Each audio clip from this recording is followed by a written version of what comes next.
Page 32, Hatikvoh or Hatikvoh, I don't know how to pronounce it. It's a Jewish thing. But however you pronounce it, that's what it is. The right hand is pretty straightforward. I don't really have a lot to say. The hands are moving around a little bit, but if you follow the fingering, you'll get it. I mean, it starts... You can go from a 5 to a hope.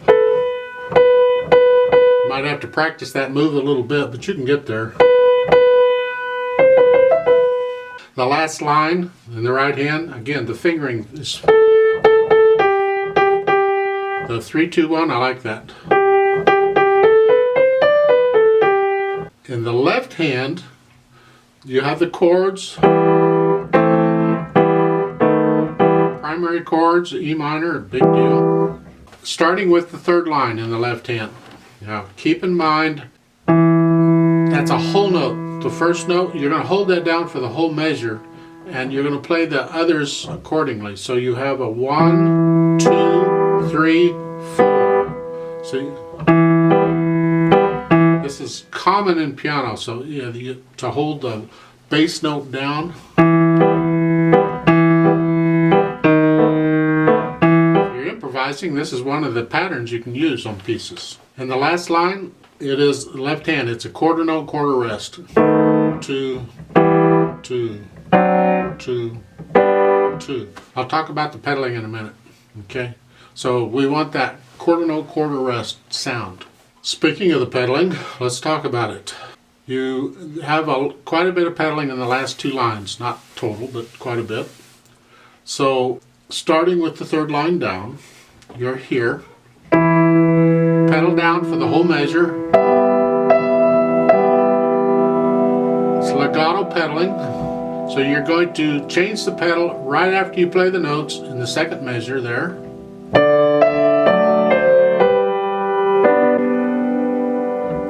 Notice the left hand.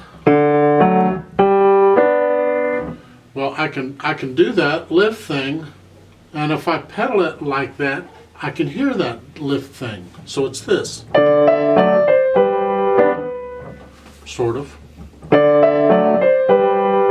And that's what I would recommend doing, is I would lift the pedal up so I hear a break in the left hand.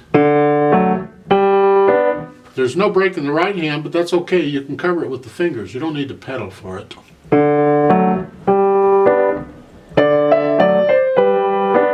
You also don't need to pedal at all, actually.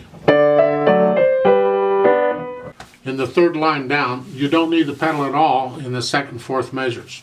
You don't, period. You could leave it out completely and you'd be just fine.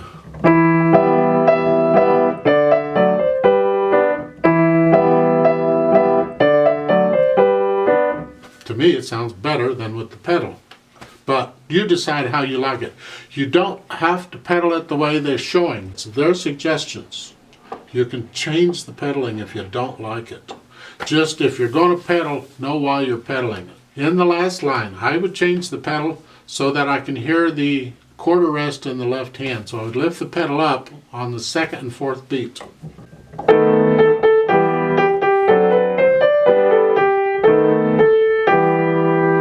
Now, in my opinion, you don't need the pedal at all in the last line. The fingers can do it all.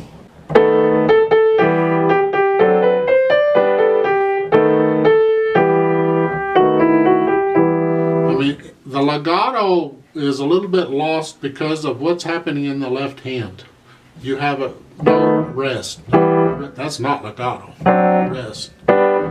So to put that in there and then say pedal over it is a contradiction. Why have the pedal at all? I will do it the way they're saying to do it, except I'm going to lift the pedal up on the second and fourth beats because I want to hear the rest in the left hand.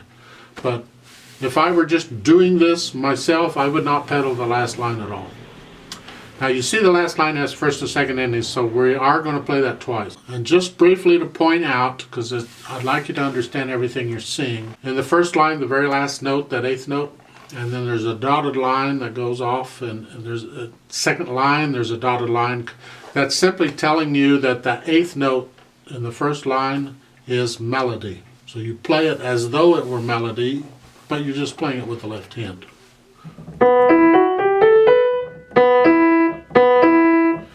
In other words, it's a little louder than accompaniment. This is in common time, 4/4 time. So I'll give us 4 counts and let's play it together. But you can speed it up on your own later. I want to go slow, so I put the metronome on 60. Okay, you're starting out in E minor position. Foot's on the pedal because you'll need it eventually.